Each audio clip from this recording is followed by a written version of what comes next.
Sean Combs, aka P. Diddy, or should we say inmate 37452-054, is facing a living nightmare at New York's Metropolitan Detention Center in Brooklyn, New York. A jail described as hell on earth. Violence, drug use, threats to life, and shared showers.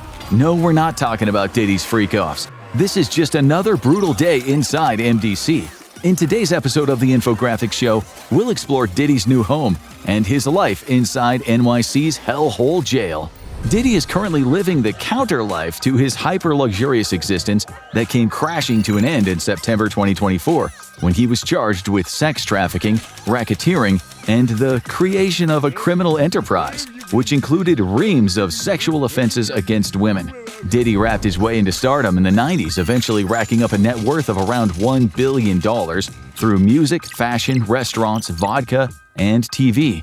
In his prime, he held so-called white parties where a who's who of fame and fortune had the opportunity to snort rails from the tanned bodies of call girls. These X-rated shindigs had an adult-only element where guests could indulge their most lurid fantasies. These were marathon orgies where the escorts servicing the VIPs would have to use intravenous drips to recover from days of non-stop sex and rampant drug use.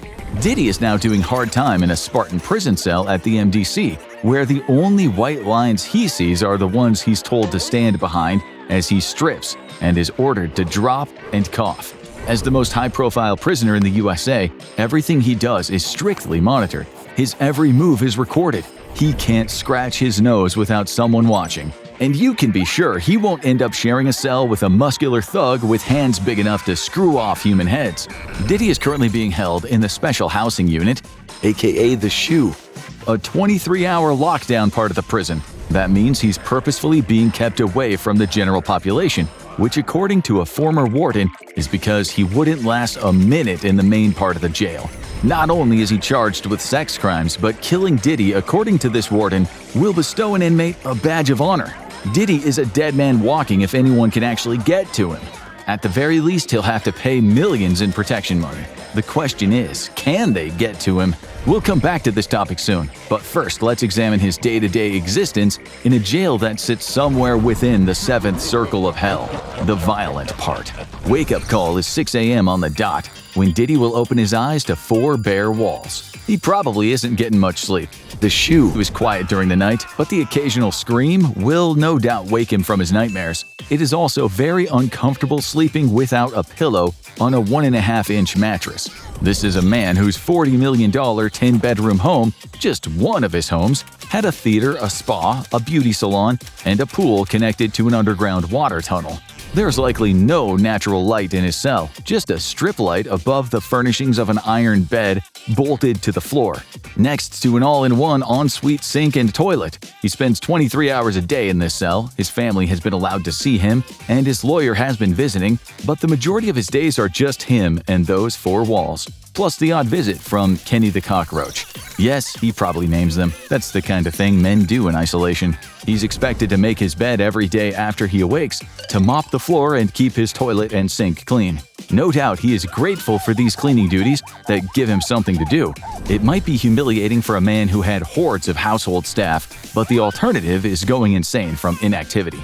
Each morning he receives his breakfast through a small hole in the door. There will be no caviar on offer, but there will be powdered scrambled eggs, cheap white bread, milk, and sweet juice.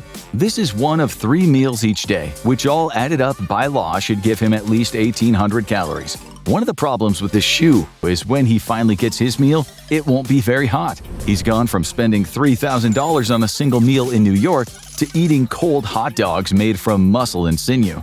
With each jail meal typically costing $3 to $4, he'll have to get used to mystery meat and maybe the odd surprise dish.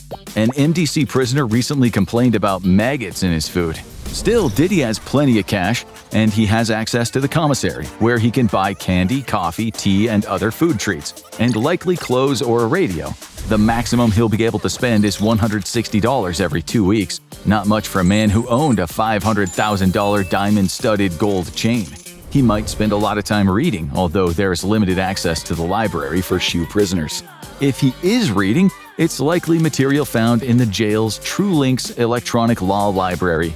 Still, a prisoner recently said resources are really bad in the MDC. Forget about your constitutional rights, he said. Human rights here are a problem. Diddy gets 3 showers a week, which will be taken by himself in showers that inmates have said are full of mold.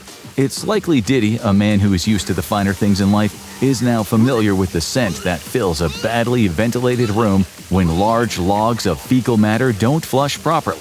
There were recently 800 work orders for repair and infrastructure at the MDC in the space of a month, and plumbing was one of the issues that needed to be fixed. Let's now imagine Diddy was in general population.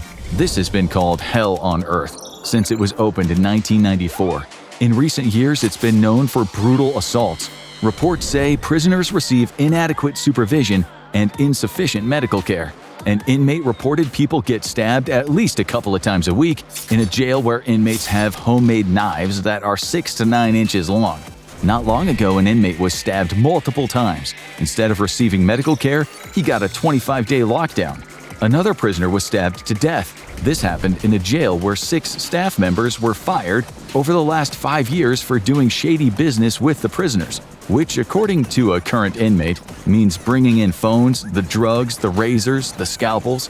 It's even said that some of the correction officers are gang members.